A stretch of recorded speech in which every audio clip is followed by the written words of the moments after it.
ठंड में 5 जुगाड़ू बहुओं की एक कमरे की तैयारी। लो आ गई ठंड मुई जान खाने के लिए। इस झोपड़े में वैसे तो हर मौसम ने जान खा रखी है, लेकिन ठंडी अलग ही कहर ढाती है। ऐसा क्यों कह रही हो माँ जी? ठंडी तो अच्छी होती है ना। भाभी, आप अभी नई नई हो ना इस ससुराल में, आपकी पहली ठंड पड़ने वाली है। जब ठंडी पड़ेगी तब देखना क्या हाल होता है। ना भाई ना, इस बार मेरी हिम्मत नहीं है इतनी कड़क ठंडी सहन करने की। मुझे तो लगता है इस बार की ठंडी मेरे प्राण लेके मानेगी। शुभ शुभ कहिए पापा। अरे क्या शुभ कहूं, जब पता है कि ठंडी में कुछ शुभ नहीं होता, बल्कि दिन पर दिन हालत खस्ता होती है। याद है बीते साल की कड़क वाली ठंड में कैसे तेरी माँ के हाथ पर की नसें नीली और आंखें पीली पड़ गई थी। मेरे तो पैर ही जम गए थे, पूरा 1 महीना में खड़ा नहीं हो पाया था। और बच्चे, उनका तो पूरा शरीर हरा पीला हो गया था। बहू, इस बार मुझे तू कहीं गर्म रेगिस्तान में भेज दे, मैं यहाँ नहीं रह सकती। माँ जी ऐसा मत कहिए, आप चिंता मत करिए, हम कुछ न कुछ उपाय निकाल लेंगे ठंडी से बचाने का। अरे भाभी, हमारे पड़ोसी अमीर हैं, हम नहीं। इतनी कंगाली में कहाँ से आएंगे गर्म कपड़े, बिस्तर और गर्माहट का बाकी सामान। ठंडी में तो गर्म खाना और कपड़ों से भी ठंड नहीं भागती। आजकल तो गीजर, हीटर और दूसरे गर्म सामान भी जरूरी हैं। हमें खाना दो, फैक्ट्री पर काम है। जिसके बाद बहुएं चूल्हे की रोटी सेक कर उसमें नमक तेल डालकर अपने पतियों को कागज में लपेट कर दे देती हैं और सभी अपनी अपनी रोटी लेकर काम पर चले जाते हैं। बहू बाहर झाड़ू लगा रही होती है कि तभी एक तेज हवा का झोंका आता है और वो ठंडी से कांप जाती है। अगर इस ठंडी में अभी से ये हाल है तो भगवान आगे न जाने क्या होगा। दीदी, मुझे लगता है कि इससे पहले ठंडी बढ़े हमें ठंडी से बचाने का जुगाड़ कर लेना चाहिए, ताकि कड़ी से कड़ी ठंड में भी हम आराम से रह सकें। हाँ बड़ी जेठानी जी, छोटी जेठानी जी सही कह रही हैं। हमारे पास तो 1 रुपया भी नहीं है और जुगाड़ करने में पैसे भी तो लगते हैं। बच्चों का स्वेटर से लेकर घर की छत तक सब कुछ तो खराब है। दीदी, हमारे आंगन में कुछ हरी सब्जियां हैं ना, क्यों ना थोड़ी और सब्जी बोई जाए, कुछ खाने को और कुछ बेचने को। तुम्हारा दिमाग तो ठीक है, इतनी जगह नहीं है यहाँ जो बेचने भर की सब्जी बो सके। अरे नहीं नहीं जेठानी जी, जैसे हमारे यहाँ जूते चप्पल के बदले लहसुन वाली आती है ना, मैं सोच रही थी क्यों ना हम वैसे ही लोगों को थोड़ी बहुत सब्जियों का लालच देकर उनसे बहुत सारे कपड़े ले ले और उन कपड़ों से हम ठंडी से बचने का जुगाड़ कर पाए।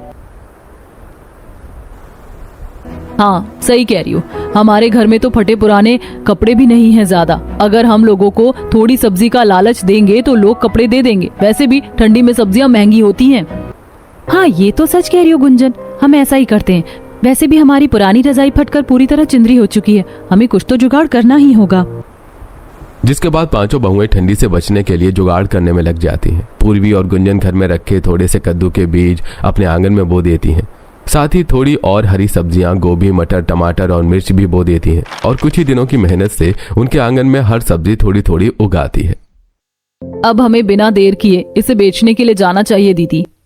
वो चरण चाचा है ना दीदी, उनके खेतों में गन्ने की कटाई हो रही है, कह रहे थे कि काटने के लिए चली आओ, बदले में कुछ गन्ने और दिहाड़ी ले लेना। ठीक है, फिर घर का काम निपटाकर हम गन्ने काटने चल लेते हैं और श्रुति और रूही तुम दोनों सब्जी के बदले लोगों से कपड़े लेने चली जाना। गुंजन घर संभाल लेगी। हाँ, एक बड़ी बहू का घर में रहना जरूरी भी है। जिसके बाद 2 बहुएं गन्ने के खेत में गन्ने काटने चली जाती हैं, वहीं बाकी की 2 बहुएं सब्जी बेचने के लिए निकल जाती हैं। फटे पुराने कपड़े दो, सब्जी लो। फटे पुराने कपड़े दो, सब्जी लो। हरी हरी आंगन वाली सब्जी ले लो। फटे पुराने कपड़ों के बदले सब्जी मिल रही है, ये देखकर पड़ोसनें घर से बाहर आती हैं। अरे ओ सब्जी वाली, कितने कपड़ों के बदले मिलेगी ये फूल गोभी? कपड़े कितने हैं उस हिसाब से तय होगा। अभी लेके आई, रुको यहीं। जिसके बाद सुशीमा घर के अंदर जाती है और 7 जोड़ फटे पुराने कपड़े और एक साड़ी लेकर बाहर आती है। ये लो, ये लो, आपको इन कपड़ों के बदले एक फूल गोभी मिलेगी। बस एक फूल? हाँ काकी, बस एक फूल गोभी। कपड़े भी तो देखो कितने घिसे हुए हैं। चलो अब हम चलते हैं। बहुएं सारा कपड़ा बटोर कर वहां से निकल जाती हैं। ऐसे ही दोनों बहुएं घर घर जाती हैं। किसी को थोड़े कपड़ों के बदले थोड़ी मिर्च देती हैं तो किसी को ज्यादा कपड़ों के बदले टमाटर और ऐसे करते करते उनके पास एक टोकरी सब्जी के बदले 5 बोरी कपड़े आ जाते हैं। इतने सारे कपड़े लेकर दोनों बहुएं घर आती हैं। बहू, ये क्या ले आई तू? पापा जी, ये तो कपड़े हैं ढेर सारे, घर में ठंडी से बचने का जुगाड़ करना है ना।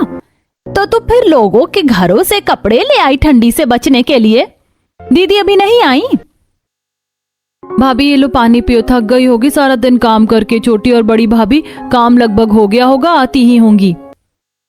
आती नहीं होंगी, हम भी आ गई। बहू, अब ये गन्ने कहाँ से ले आई? पापा जी, चरण चाचा के यहाँ हम गन्नों की कटाई करने गए थे, ये गन्ने वहाँ से ही लेके आए हैं। अरे वाह दीदी, ये तो बहुत बढ़िया हुआ, इसका रस निकालकर हम गुड़ बना सकते हैं। और तो और गन्ने के छिलके भी बहुत काम आएंगे। जिसके बाद पूर्वी और गुंजन गन्ने का रस निकाल कर उसे कढ़ाई में थोड़ा थोड़ा करके जलाने लगती है और गन्ने के रस को जला जलाकर दोनों बहुएं घर पर ही गुड़ बनाती हैं। वहीं दूसरी तरफ 3 बहुएं मिलकर सब्जी से मिले हुए कपड़ों को काट कर उसमें सिलाई करके एक बहुत बड़ी खोल तैयार करती हैं और उसमें बाकी फटे पुराने कपड़ों को कूट कर कतरन भरती हैं। वहीं पुरानी रजाई का भी रुई निकाल कर बहुएं रजाई में भरती हैं। ये इस कमरे में सुबह से आप लोगों ने इतना बवंडर क्यों फैला रखा है? ठंडी में आप लोगों की तबीयत ना खराब हो इसीलिए। तो क्या आप रजाई चल रही हैं भाभी? हाँ, हम एक बड़ी सी रजाई बना रहे हैं जिसे ओढ़कर पूरा परिवार आराम से सो सके। जिसके बाद गुंजन और पूर्वी मिलकर रजाई का मुंह सिलने लगती हैं और फिर रजाई में बड़े बड़े टांके मारकर उसे ओढ़ने लायक बना देती हैं। अरे, ये तो बहुत ही बढ़िया है और बड़ा ही पूरा परिवार एक रजाई में आ जाएगा। हाँ बेटा, हमारी बहुएं सच में बहुत ही ज्यादा जुगाड़ू हैं। देखो तो कितनी जल्दी कितनी बढ़िया रजाई बना दी। माँ जी देखो तो, गुड़ चखो कैसा बना है, स्वाद है? बहू, ये तो बाजार के गुड़ से भी अच्छा बना है। वाह, फिर इसे सोच के लड्डू अच्छे बनेंगे। अजी कुछ पैसे हो तो दे दो, बाजार से सोठ लानी है।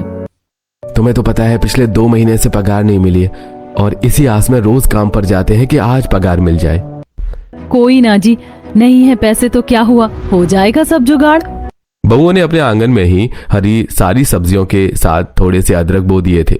पूर्वी अदरक को लाकर सिलबट्टे पर घिसकर पीसती है और कपड़े से छानकर अदरक का पूरा जूस निकाल लेती है। वहीं छोटी बहू चूल्हे पर अदरक के जूस में हल्दी, अजवाइन और गोंद मिलाकर गुड़ में मिला देती है और थोड़ी देर उसे गर्म करने के बाद बहू उसका बढ़िया सा गोल गोल छोटे छोटे लड्डू बनाकर एक एयर टाइट डिब्बे में पैक कर देती है। अदरक के लड्डू तो बन गए, ये बचे हुए रेशे को सुखा देती हूँ, सब्जी और सूप के लिए काम आएगा। जिसके बाद बहुएं बचे हुए गन्ने के छिलकों को छत पर अच्छे से सुखा देती हैं और फिर उन्हें कमरे की फर्श पर लाकर फैला देती हैं। दीदी, वो उस दिन ये राशन वाले के यहाँ काम करने गए थे ना, तो ढेर सारे जूट के बोरे ले आए थे, वहीं रखे हुए। क्यों ना हम इन गन्ने के छिलकों के ऊपर ये बोरे डाल दें, इससे जमीन गर्म रहेगा और कमरे में कम सर्दी लगेगी। सब तो ठीक है, लेकिन ये छत का क्या करेंगे? देखो तो कैसी हवा चल रही है। जमीन नीचे से गर्म होगी, लेकिन ऊपर से आने वाली हवा को तो नहीं रोक सकते ना। कोशिश तो कर ही सकते हैं, रोक नहीं सकते तो। तभी बहू देखती है कि एक पड़ोसन कुछ पुराने गत्ते और टीन लेकर कूड़े में फेंकने जा रही है। अरे ओ कुसुम काकी, ये कहाँ फेंकने जा रही हो? ये कूड़ा घर में रखूंगी क्या? किस काम का है? भंगार की दुकान बहुत समय से बंद है, इसीलिए इसे फेंकने का तय किया है। दो, इसे मुझे दे दो, मुझे टीन के डब्बों का काम था। इसका क्या करोगी? पौधे लगाओगी क्या? हाँ वही समझ लो काकी, सही है, अपना कचरा दूसरों के घर पर। कुसुम सोचती है कि बहुएं बेवकूफ हैं और वो टीन के डिब्बे और गत्ता देकर वहां से चली जाती हैं। वहीं 5 बहुएं टीन के डिब्बों को काटकर उसकी डबल लेयर तैयार करती हैं और खुली छत पर ऊपर रख देती हैं, जिससे अब घर की अंदर ठंडी हवा का आना बंद हो जाता है। वहीं घर की खिड़कियों को ढकने के लिए बहुएं गत्ते का इस्तेमाल करती हैं और पूरी खिड़कियों को गत्ते से ढक देती हैं। वाह मम्मी, तो कितना बढ़िया, हमारे छत पर और घर से ठंडी हवा आना भी एकदम बंद हो गई। ऐसे ही एक दिन एक पड़ोसन, ये सौंठ तो खराब हो रही है। मेरी पड़ोसन काफी गरीब है, उसे पता भी नहीं चलेगा ये खराब हो रही है, मैं दे आती हूँ। जिसके बाद राधिका सौंठ लेकर 5 बहुओं के घर जाती है और उन्हें दे आती है। ये आंटी जी को लगता है हमें खराब और अच्छे का ज्ञान नहीं है, लेकिन खराब अच्छा तो इन्हें ही नहीं पता। दीदी, इसमें थोड़ी सी नमी है, मैं इसे कढ़ाई में भून देती हूँ, फिर हम इसे गुड़ में मिलाकर सौंठ लड्डू बना देते हैं। ठीक है। जिसके बाद गुंजन सौंठ को कढ़ाई में भूनती है और फिर तुलसी की पत्ती, हल्दी, अजवाइन और गुड़ मिलाकर सौंठ के लड्डू भी बनाकर रख देती है। ठंडी से बचाने के लिए इतनी तैयारियां काफी नहीं है, अभी बहुत काम है। जिसके बाद बहुएं पास के खेतों में पड़े पैरा उठाकर लाती हैं और उसे गूंथ कर वो बढ़िया बढ़िया पायदान बनाती हैं। इससे क्या होगा दीदी? पैर पोंछने के लिए ठीक रहेगा ठंडी में, और हम इस पे बैठ भी सकते हैं। बहुएं ऐसे ही पैरा से ढेर सारा पायदान बनाती हैं। वहीं अब फिर से उनके आंगन में अच्छी खासी सब्जियां उग चुकी थीं। वो सब्जियों को लेकर एक बार फिर लोगों के घरों में जाती हैं और सब्जियों के बदले कपड़े लेकर आती हैं। देख रही हो दीदी, किसी ने तो सब्जियों के लालच में अपने घर के ऊनी कपड़े भी दे दिए। हाँ, थोड़े से फटे, लेकिन हम इसे उधेड़ कर फिर बुने तो हमारे दोनों बच्चों के लिए बढ़िया स्वेटर तैयार हो जाएगा इसमें। फिर रूही और गुंजन मिलकर उस बड़े से स्वेटर को उधेड़ कर सोनू और पीहू के लिए बढ़िया सा स्वेटर बुनती हैं और जूट की बोरियों के धागे से बच्चों और बाकी घर वालों के लिए हाथ के दस्ताने और पैर के मोजे बनाती हैं। अब तो ठंडी भी पड़ने लग गई है, बहुत ज्यादा ठंडी पड़ रही है बाहर। अजी, मैंने ये जूट की बोरियों के धागों को ऊन की तरह बीनकर टोपी और दस्ताने तैयार किए हैं।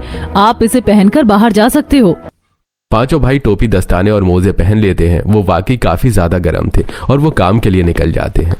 जैसे हमने चावल की बोरियों से टोपी और दस्ताने बनाए, क्यों ना हम वैसे ही कपड़े भी बना दें। बच्चों के लिए स्वेटर तो हो ही गए हैं, बस घर वालों के लिए नहीं हुए। और हमें जो सब्जी से मिली फटी पुरानी साड़ी मिली है, उसे लंबा काट कर रस्सी बनाकर उससे भी कोट बना सकते हैं। हाँ, ये जुगाड़ कमाल का रहेगा। ये बहुत ही ज्यादा गर्म और किफायती जुगाड़ है। जिसके बाद सारी बहुएं फटी पुरानी साड़ियां ढूंढने लगती हैं और सभी उसे लंबे लंबे दौरे काटकर बिनना शुरू कर देती हैं। और जैसे ऊन के धागों से स्वेटर बनता है, बहुएं वैसे ही साड़ी की लंबी पतली फड़री को बुनकर जैकेट तैयार करती हैं। अरे वाह, ये रंग बिरंगी मोटे जैकेट तो काफी अच्छे और ज्यादा गर्म है। इसमें तो हमें बिल्कुल भी ठंडी नहीं लगेगी। अब हम आराम से काम पर भी जा सकते हैं। बहुएं ऐसे ही आए दिन नई नई जुगाड़ करती हैं। घर में बैठने के लिए भी पैरा से चटाई तैयार करती हैं ताकि किसी को ठंड न लगे, और जमीन तो वैसे भी गर्म ही हो गई थी। वहीं एक कमरे का घर होने के कारण बहुओं को घर के बाहर खाना बनाना पड़ता था, जिससे उन्हें बहुत ही ज्यादा परेशानी फेस करनी पड़ती थी। दीदी, क्यों ना हम यहाँ छपरा डाल दें ताकि ठंडी में हमें खाना बनाने में दिक्कत ना हो। और हम ऐसा भी कर सकते हैं कि यहाँ से एक चिमनी लगाकर उसका एक्सेस घर के अंदर कर दें, जिससे खाने से निकलने वाली सारी गर्माहट घर में जाएगी और पूरा घर एकदम गर्म रहेगा। श्रुति का आइडिया सबको पसंद आता है, जिसके बाद राजीव और राहुल मिलकर घर के बाहर एक टीन और छप्पर की छत बनाते हैं ताकि बहुएं खुले में खाना बनाने में परेशान ना हो। वहीं बहुएं अपनी रसोई से एक चिमनी लगाती हैं, पाइप लगाकर उसका एक्सेस कमरे के अंदर करती हैं ताकि जब भी वो कुछ काम करें तो चूल्हे से निकलने वाली गर्मी कमरे के अंदर जाए और कमरा एकदम गर्म रह सके। वाह भाभी, आपने तो इतने सारे जुगाड़ कर दिए कि इस एक कमरे में जहाँ हम पहले बहुत ही ज्यादा परेशान होते थे, अब आराम से हम रह पा रहे हैं और बिना ठंडी से परेशान हुए। बहुओं के जुगाड़ के कारण घर वालों को ठंडी से काफी ज्यादा राहत हो गई थी। उन्हें अब उतना परेशान नहीं होना पड़ता था। वहीं आसपास के पड़ोसिनें ये सब देख रही थी कि बहुएं कैसे खाने के लिए सौंठ के लड्डू, अदरक के लड्डू और ऐसी चीजें बनाती हैं जो ठंडी में घर वालों को गर्म रख सकें। अरे ओ कांति की बहू, हमने सुना है कि तुम बड़े जुगाड़ लगा रही हो ठंडी से बचाने के लिए। हाँ काकी, बताइए ना, क्या मदद कर सकती हूँ आपकी। मेरे पति को बहुत ही ज्यादा सर्दी हो गई है। वो अदरक वाली जो गोली बनाई हो वैसे ही बना देती। जो पैसे लगेंगे मैं दे दूंगी। बड़ी अच्छी बनी है, तुम्हारी सास बता रही थी, उसी से उनका गला नहीं बैठा। काकी सही कह रही थी माँ जी, बढ़िया गोली है वो, मैं आपको भी दे दूंगी। ये लो पैसे, तुम बनाकर मेरे घर पहुंचा देना। ठीक है। जिसके बाद पूर्वी बाजार से अदरक, गुड़ और बाकी सामान लाकर शीला के लिए भी वो गोली बना देती हैं और उसके घर पहुंचा देती हैं। अरे वाह, ये तो वाकई काफी ज्यादा किफायती है और इससे तो तबीयत भी नहीं खराब होगी, गले की खराश भी दूर हो जाए। इससे इतनी टेस्टी और तेज है ये। थैंक यू बहू, अगर और चाहिए रहेगी तो बनाएगी ना। जी जी काकी, जरूर। फिर पूर्वी वहां से चली जाती है। अब शीला पूरे मोहल्ले में बहू के जुगाड़ की तारीफ कर देती है, जिससे मोहल्ले वाले भी देखते हैं कि पांचों बहुएं कैसे जुगाड़ कर रही हैं। फिर एक दिन, ए बहू, मेरे घर में भी बहुत ठंडी रहती है। मेरी फर्श को अपने घर की फर्श जैसा बना दो ना। बदले में जितने पैसे चाहिए मैं दे दूंगी, क्योंकि ये ठंडी से हालत खराब हो गई है। ठीक है आंटी जी, हो जाएगा। जिसके बाद पांचों बहुएं मिलकर नीलम के घर की फर्श सही करती हैं ताकि उसे ठंडी न लगे। ऐसे ही दिन बीतते हैं। बहुएं खुद के लिए तो जुगाड़ कर ही रही थी, साथ में बाकी लोगों की भी मदद करती हैं। देख रही हो दीदी, ठंडी से बचाने के लिए लोगों ने अपने घर में कैसे हीटर लगा रखा है। हम भी हीटर बना सकते हैं, कौन सी बड़ी बात है। और गीजर भी। वो कैसे? वो टीन का डब्बा कहाँ है? रूही टीन का डिब्बा लेकर आती है। गुंजन उसे कट करके सिंघाड़ी बनाती है और एक और टीन का डिब्बा काट कर उसे हीटर जैसा तैयार करती है, जिसके आगे जाली लगाती है। पीछे से कोयला ट्रे लगाती है ताकि ट्रे में चूल्हे की राख डाल दो और गर्माहट से पूरा गर्म हो जाए। मम्मी आपने हीटर तो बना दिया, लग रहा है बहुत ठंडी लगती। मेरे दोस्त के पास तो गीजर है, उसके कमरे में हमें भी गीजर चाहिए, वरना इस बार अस्पताल गए तो लंबा बिल बनेगा। हाँ मम्मी, याद है ना आपको लास्ट टाइम हम कितने बुरे बीमार पड़ गए थे, आप कितना परेशान हो गई थी। हाँ हाँ, सब याद है। जिसके बाद पूर्वी घर के बाहर जाकर एक मिट्टी का मटका लेती है, उसके ऊपर मिट्टी और भूसे की परत लगाती है और उसे चूल्हे पर रख देती है और उसमें पानी डाल देती है। दूसरे मटके में छेद करके एक पाइप उससे लगा देती है और मटके की टोंटी खोलती है। दूसरे मटके में गर्म पानी आने लगता है, जिससे सभी आराम से नहा लें। अब इस मटके को ऊपर टांग देते हैं गुसल खाने के पास, सभी आराम से नहा पाएंगे फिर। हाँ हाँ, सही रहेगा ये। हमने इतनी सारी तैयारी कर ली ठंडी से बचने की। हमें लगता है हरी सब्जी थोड़ी और उगा लेनी चाहिए, उससे स्वास्थ्य अच्छा रहता है और ठंड में गर्म भी रहती है। हाँ दीदी, सही कह रही हो। जिसके बाद बहुएं अपने आंगन में और हरी सब्जियां उगा लेती हैं। वहीं आस पड़ोस के जो अमीर घर थे वो इन्हें देखकर इनकी बुराई करते। वहीं गरीब लोग बहुओं से मदद मांगने आते और उनके जुगाड़ी तरीकों को देखकर ठंडी में बचाने के लिए खुद भी उन्हें पैसे देकर अपने घर में जुगाड़ करवाते। उनसे जुगाड़ू तरीके से बनाए हुए कपड़े खरीदते ताकि ठंडी से बच सके। ऐसे ही दिन बीत रहे थे। अब ठंडी ने अपना रूप दिखाना शुरू कर दिया था। अरे अब देखो कैसे ये गरीब लोग ठंडी से बचेंगे। अरे योगेश, तुम्हारी बहुएं तो 1 महीने से घर में ठंडी से बचने की तैयारियां कर रही हैं ना। देखना अकड़ न जाओ, दिसंबर की ठंडी कोई आम ठंडी नहीं है, पता है ना। हाँ हाँ भाई पता है, लेकिन मेरी बहुओं के जुगाड़ भी बहुत काम के हैं। हमारे यहाँ इलेक्ट्रॉनिक हीटर, गीजर और मोटे कंबल रजाई हैं, साथ में ढेर सारे ऊनी कपड़े और तुम्हारे यहाँ बस यहाँ वहां से किए गए फालतू जुगाड़। अरे देखना, ज्यादा ठंडी पड़ी तो परेशान हो जाओगे। वैसे कोई जरूरत पड़े तो बता देना, ब्याज पर ही सही 10 तक पैसे दे देता हूँ। बहुत बहुत शुक्रिया, अभी जरूरत नहीं है।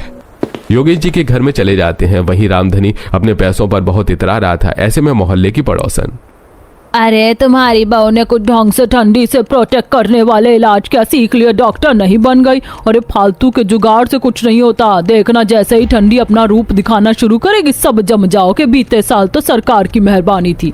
वही तो, अगले साल देखा कैसे इनके परिवार में ठंडी का कहर छाया था।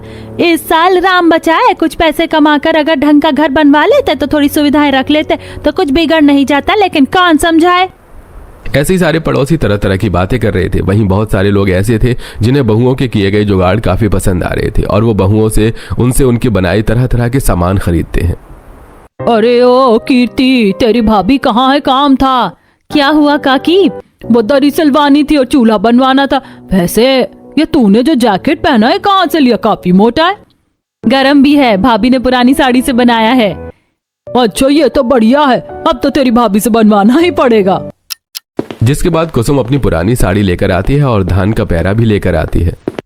अरे ओ पूर्वी बहू और पांचों देवरानी जेठानी, मेरा काम कर दो, ये पैरा का दरी बना दो। और ये लो मैंने 4 साड़ी लाई हूँ, इतने में तो एक जैकेट आराम से बन जाएगा ना। अरे बाजार में ठंडी के कपड़ों के भाव आसमान छू रहे, इसीलिए हिम्मत नहीं हुई खरीदने की। कोई बात नहीं काकी, हम कर देंगे। फिर पांचों बहुएं कुसुम के लिए दरी और जैकेट बनाकर देती हैं और बाकी बचे हुए साड़ी के टुकड़ों से वो दस्ताने भी बना देती हैं। ऐसे दिन बीत रहे थे। अब लोग बहू से गजक, मीठा, अदरक की गोली और तरह तरह की ठंडी में खाई जाने वाली चीजें लेते हैं। वहीं बहुओं ने अपने आंगन में थोड़ी सी मूंगफली भी उगा रखी थी, जिससे वे गुड़ की चिक्की भी बनाती हैं और पड़ोसने जब ये देखती हैं तो उनके मुंह में पानी आ जाता है। बहू, तुम्हारे घर की चिक्की तो बाजार की चिक्की से भी बढ़िया। तुम्हारी सास बता रही थी, ऐतराज ना हो तो बना कर दोगी? हाँ हाँ जरूर आंटी जी, क्यों नहीं। फिर गुंजन शीला को भी चिक्की बनाकर देती है। ऐसे ही जहां पांचों पति काम करते थे वहां भी सभी लोग उनसे पांचों बहुओं से जुगाड़ू कपड़े और सामान बनवाने के लिए कहते हैं और बहुएं बहुतों के लिए दरी, मोजे और जुगाड़ू जूट के कंबल बनाकर देती हैं ताकि मजदूरों को ठंड न लगे, जिसके बदले में वो उन्हें अच्छे पैसे देते हैं। ऐसे दिन बीतते हैं और जिस दिन के लिए बहुओं ने इतनी तैयारी की थी वो दिन आ जाता है। तेज तूफानी ठंडी हवाएं चल रही थी और चारों तरफ बस ठंडी का कहर था। अमीर लोग अपने घर में ठंडी एंजॉय कर रहे थे और गरीब ठंडी से परेशान हो रहे थे। अरे बहू, मुझे नहीं लगता कि तुम लोगों का इतना जुगाड़ करने का कोई फायदा होगा। देखो तो अमीर लोग कैसे मजे से आराम कर रहे हैं और हीटर में सो रहे हैं और हम यहाँ ठंडी में। अरे पापा, करने दो उन्हें आराम। ये जुगाड़ तो तब के लिए है जब कुछ साथ ना हो। सभी मोटी मोटी रजाई में घुसकर सो रहे थे। अचानक से तेज तूफानी हवा और तेज हो जाती है और गांव की बिजली चली जाती है। अब अमीरों के घरों के हीटर काम करना बंद कर देते हैं और जो 24 घंटे आराम से हीटर में रहते थे अब उन्हें ठंडी जकड़ने लगती है। गांव में इतनी ठंडी थी अमीरों को पता ही नहीं, लेकिन लाइट के जाते ही 2 घंटे में सबकी हालत खराब हो गई। अरे बाप रे, अरे कितनी ठंडी है, मैंने तो सोचा भी नहीं था ये लाइट कम वक्त क्यों मर गई। आज तो जिंदा हराम होने वाला है। अरे ठंड से कहीं मैं जम ना जाऊं। बाप रे, अभी ही लाइट को जाना था। एक तो हवा इतनी तेज है, ऐसा लग रहा है खिड़की दरवाजे तो तोड़ ही देगी। अगर सच में खिड़की टूट गई तो बाप रे, बाहर की ठंडी से तो मैं जम ही जाऊंगी। इसी तरह गांव में सभी परेशान थे। वहीं बहुओं ने अब आग जला दी थी। देवरानी जी, बाहर जाकर चूल्हा जला दो और टीन के ऊपर पानी रखकर चूल्हे पर रख दो। टीन से ज्यादा गर्मी बनती है। रूही बाहर जाकर चूल्हे पर पानी रख देती है और टीन के डिब्बे में उबल रहे पानी से बनने वाली भाप चिमनी के रास्ते घर में आती है, जिससे घर गर्म हो जाता है। जिसके बाद बहुएं चूल्हे के कोयले को हीटर में डालकर हीटर भी चालू कर देती हैं। अरे इतना मोटा कपड़ा पहना है, हीटर चालू है, ऊपर से चूल्हे की भाप भी कमरे में आ रही है, फिर भी ठंडी अपना कहर नहीं रोक रही है। सही कह रहा धनंजय बेटा तू। आज तो ठंडी रोज से ज्यादा है। ऐसे ही रहा तो हालत खराब होने वाली है। आप सभी अपने जैकेट, मफलर, दस्ताने, मोजे सब पहन लो। घर के सभी लोग अपने गर्म कपड़े पहन लेते हैं। वहीं बाहर के लोगों ने भी गर्म कपड़े पहन रखे थे, लेकिन तेज हवाओं के कारण उनका कोई असर नहीं हो रहा था और लाइट पूरे गांव में नहीं थी। अब एक काम करते हैं, आप सभी वो गर्म गोलियां ले लो ताकि सर्दी ना लगे। उसमें मैंने ढेर सारी सौंठ और अदरक डाल दी है, जिससे गला गर्म रहेगा। ये लो। सभी गर्म गोली खा लेते हैं। हीटर और पानी की गर्मी से घर गर्म था और बाहर नीचे की जमीन तो पहले से ही गर्म थी। अब सोने के लिए बहुएं एक बड़ा सा गद्दा सा स्लीपिंग बैग निकालती हैं, जो उन्होंने चिंदरी कपड़ों को जोड़कर बनाया था। उनका स्लीपिंग बैग काफी बड़ा और मोटा था। ये क्या है? स्लीपिंग बैग है। अगर हम इसमें सोएंगे तो बिल्कुल भी ठंड नहीं लगेगी। जिसके बाद सभी रात भर उसी स्लीपिंग बैग में ही सोते हैं और किसी को भी ठंडी नहीं लगती। उनका पूरा शरीर एकदम गर्म रहता है। वहीं गांव के बाकी लोगों के घरों में एक ही दिन लाइट के कारण हीटर न चलने की वजह से सबकी हालत खराब हो गई थी। अच्छा, वो मैंने कांति बहन की बहुओं से जुगाड़ कपड़े और सामान ले लिया था। मैं तो ठंडी से बच गई। आज तो बहुत लोगों को ठंडी लग गई होगी गाँव में। ऐसे ही 2-3 दिन बीत जाते हैं। दिन रात दबाकर ठंडी पड़ती है। हर तरफ बस ठंडी ठंडी थी, कोहरा और तेज हवाओं का कहर। गांव के लोग अपने घरों से भी बाहर नहीं जाते हैं। जहां गांव वाले ठंडी में अपने बिस्तर से भी नहीं निकल पा रहे थे, वहीं 5 बहुएं अपने एक कमरे में। आज सोच रही हूँ पालक को पीसकर उसमें सूखी अदरक डालकर सबके लिए सूप बनाती हूँ। तीखा, गरम और हेल्दी। इससे ठंडी से खून नहीं जमेगा। हाँ, मैं आपकी मदद कर देती हूँ दीदी। जिसके बाद बहुएं मिलकर पालक और अदरक का सूप तैयार करती हैं और घर में सभी को पीने के लिए देती हैं। बहू, ये सूप तो वाकई काफी ज्यादा गर्म और हेल्दी है। वाह जुगाड़ू, चाची, मम्मी, आप लोग तो कमाल की हो। आपकी वजह से इस बार ठंडी में हमें पता भी नहीं चला कि ठंडी है भी, वरना तबीयत बुरी तरह खराब हो जाती थी। मम्मी, सूप यमी है, तीखा है बट ओके है। सभी चाव से सूप पीते हैं। ऐसी ही बहुएं रोज हरी सब्जियों का गरम सूप बनाती, खाना बनाती तो चावल का पानी और दाल का पानी सबको पीने को देती, जिससे उनका शरीर गर्म रहता। वहीं मूंगफली भी उबाल कर देती। ये गरीबों को देखो तो कैसे आराम से ठंडी एंजॉय कर रहे हैं। लाइट न होने की वजह से घर का कोई भी मशीन काम नहीं कर रहा है और हमारी तो बैंड बज चुकी है। एक तरफ अमीर लोग परेशान हो रहे थे, वहीं दूसरी तरफ जुगाड़ू बहुओं ने एक कमरे में रहकर अपने परिवार को ठंडी के कहर से बचा लिया था। वहीं गांव की बिगड़ी हालत देखकर बहुएं सभी के लिए गर्म कपड़े और सूप बनाती हैं और अपने पड़ोसियों को ले जाकर देती हैं। माफ कर देना बहुओं, मैं तुम्हारा मजाक उड़ा रहा था, लेकिन तुम्हारे जुगाड़ की वजह से ही तुम्हारा परिवार सुरक्षित है। मुझे भी माफ कर देना, मैंने भी बहुत मजाक उड़ाया था।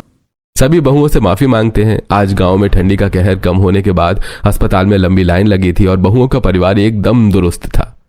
धन्यवाद मेरी 5 बहू, तुम लोगों की वजह से ही आज हमारा परिवार सुरक्षित है।